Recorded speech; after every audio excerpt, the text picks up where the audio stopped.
Thereafter, chamber pressure is nominal.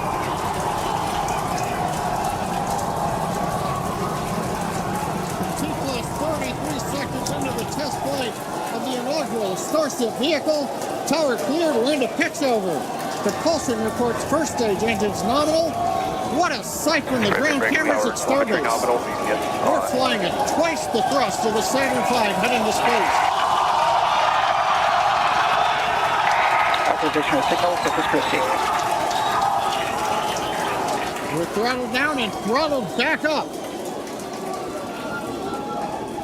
Going through the period of maximum aerodynamic pressure.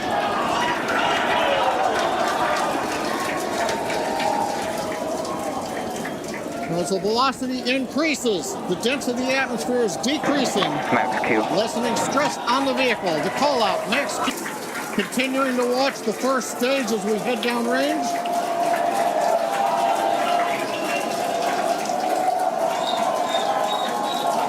A 100 seconds into flight.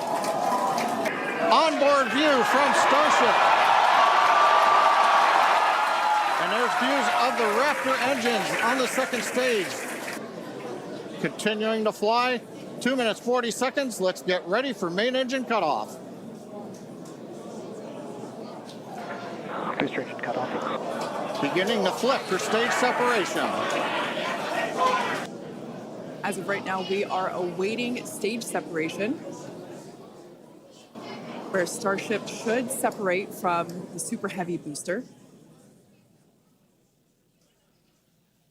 Yeah, Kate, right now it looks like we saw the start of the flip, but obviously we're seeing from the ground cameras the entire Starship stack continuing to rotate. We should have had separation by now.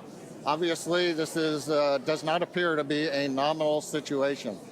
Yeah, it does appear to be spinning, but I do want to remind everyone that everything after clearing the tower was icing on the cake.